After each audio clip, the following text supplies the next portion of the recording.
Peter King of the MMQB.com back here on the Rich Eisen Show. How are you, Peter?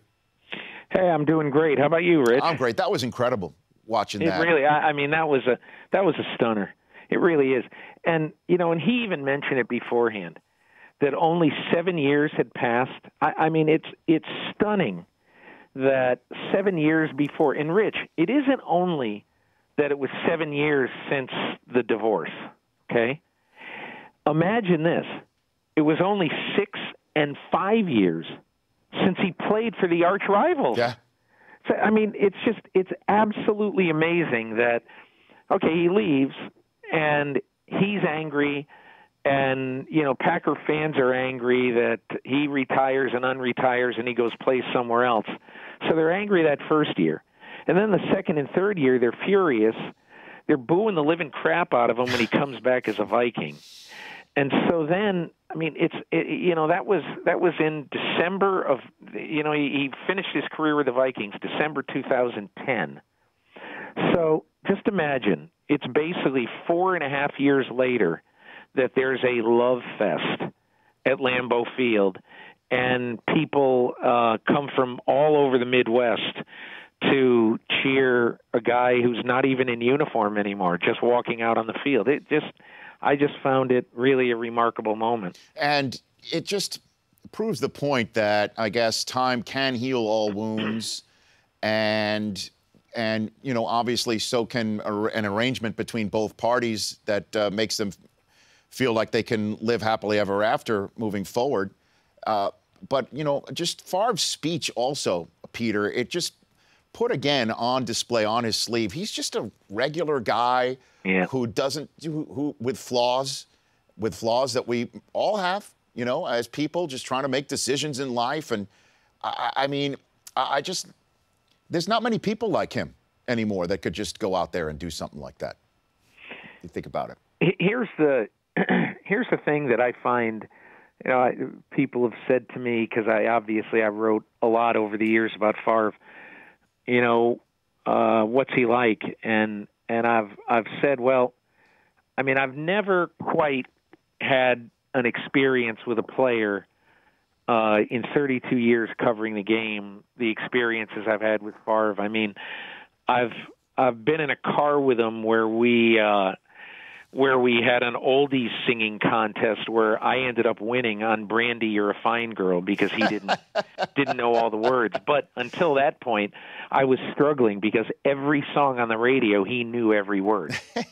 And I mean, I watched The Nutty Professor with him on video in his house, and I fell asleep in the chair, and he just made fun of me forever that I fell asleep watching a movie at his house.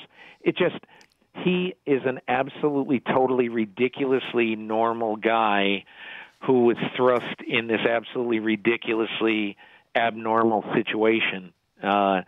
And I had a lot of fun with him over the years. Yeah, Peter King of the MMQB, going looking glass on me right there, joining me here on the Rich Eisen Show. So I read your MMQB. Well, by the way, welcome back.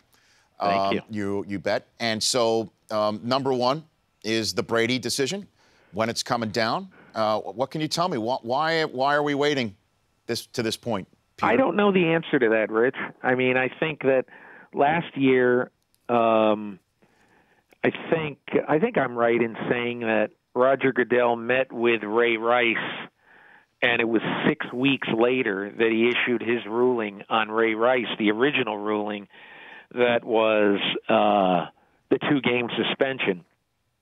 And that came down the morning that the Baltimore Ravens had their first practice of training camp that year. So the way I look at it is, I think the Patriots' first practice is July 31st or July 30th, something like that.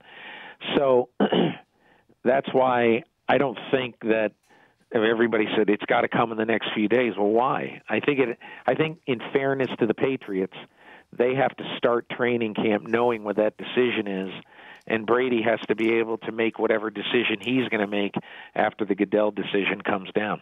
Peter King joining me here on the Rich Eisen Show. You had a fascinating out